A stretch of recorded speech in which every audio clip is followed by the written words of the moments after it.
Sabem, há nações cuja história parece mesmo tirada de um livro de aventuras épicas. E a da Islândia é sem dúvida uma delas. É uma verdadeira saga de sobrevivência, de reinvenção e, acima de tudo, da incrível capacidade de um povo para florescer num dos cenários mais implacáveis do nosso planeta. E isto leva-nos à pergunta que está no centro de tudo isto.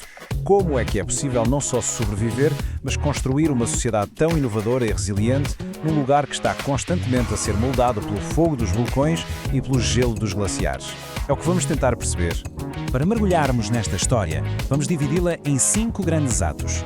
Começamos pela sua criação geológica, passamos pela Era Dourada dos Vikings, atravessamos os séculos mais difíceis, assistimos ao seu renascimento e, por fim, vemos como é que se reinventou já no século XXI. Ok, primeiro ponto, e é fundamental. A história da Islândia não começa com pessoas, começa com o próprio planeta. A sua identidade está literalmente forjada na violência e na beleza da sua geologia. E aqui temos, no fundo, a dualidade que define a Islândia. De um lado, o fogo, a criação constante, a energia geotérmica, mas também as crises, as erupções vulcânicas. Do outro lado, o gelo, o isolamento que moldou a cultura, a resiliência necessária para sobreviver aos invernos mais duros. Esta tensão permanente entre o fogo e o gelo é a chave para entendermos tudo o que vem a seguir. E com esta base geológica, chegamos então às pessoas. Ao segundo capítulo, a chegada dos primeiros colonos. E atenção, não eram apenas agricultores. Eram vikings audaciosos à procura de liberdade que trouxeram com eles um espírito ferozmente independente que iria definir a nação para sempre. O mais incrível é a velocidade a que tudo aconteceu. Pensem nisto. Em menos de 60 anos, passaram dos primeiros barcos a chegar à costa à fundação de uma Assembleia Nacional e, pouco depois, entraram na sua idade de ouro literária a documentar as suas próprias histórias épicas. Impressionante. E no coração desta nova sociedade estava o Althing. Imaginem, no ano de 930, uma assembleia ao ar livre onde se debatiam leis e se fazia justiça.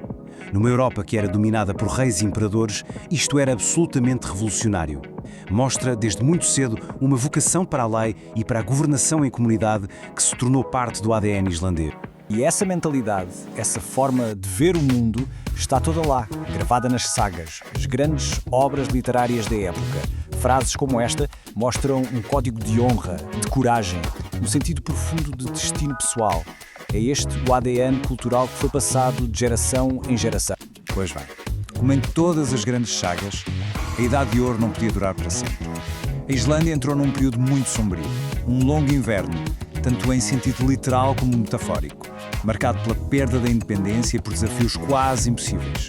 Durante séculos, a Islândia viu-se sob o domínio primeiro da Noruega e depois da Dinamarca.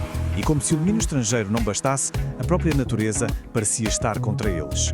O clima arrefeceu brutalmente na chamada Pequena Idade do Gelo e uma série de catástrofes naturais testaram a sua capacidade de sobrevivência até ao limite absoluto. A erupção do vulcão Laki, por exemplo, foi um evento quase apocalíptico. A cinza vulcânica envenenou os pastos e o gado, o que causou uma fome tão devastadora que se estima que tenha eliminado 1/4 da população. Parem para pensar, 1 em cada 4 islandeses. É um número que nos tira o fôlego. Com desafios desta magnitude, muitas nações poderiam ter simplesmente desaparecido do mapa. Mas para a Islândia, estas provações não foram o fim da história. Foram, na verdade, o fogo onde se forjou a sua característica mais marcante. Uma resiliência quase sobre-humana. E é precisamente desta resiliência que nasce um novo capítulo, o quarto da nossa história, o do despertar. Depois de séculos de dificuldades, os séculos XIX e XX trouxeram um novo sentimento de identidade nacional e uma luta determinada para recuperar a soberania. Mas atenção, esta jornada para a independência não foi uma revolução de um dia para o outro. Foi um processo gradual, muito estratégico. Começou com a autonomia interna, evoluiu para a soberania em união com a coroa dinamarquesa e, finalmente, aproveitando o contexto da Segunda Guerra Mundial, culminou na declaração de uma república totalmente independente. E uma vez com as rédeas do seu destino de volta nas mãos, a Islândia, bem, pôs o pé no acelerador da modernização. A mesma criatividade e engenho que séculos antes tinham produzido as sagas foram agora canalizados para construir uma das sociedades mais avançadas e inovadoras do mundo. E isto traz-nos ao nosso capítulo final, à Era Moderna. A crise financeira de 2008 foi, em muitos aspectos, o equivalente a uma nova erupção vulcânica. Uma força destrutiva que veio testar, mais uma vez, a resiliência desta nação. Este gráfico é brutalmente honesto. Mostra a dimensão do colapso. O sistema bancário, que tinha crescido de forma descontrolada, implodiu e arrastou a economia para uma queda livre. Mas o que é igualmente impressionante é ver a rapidez com que a curva começa a subir outra vez.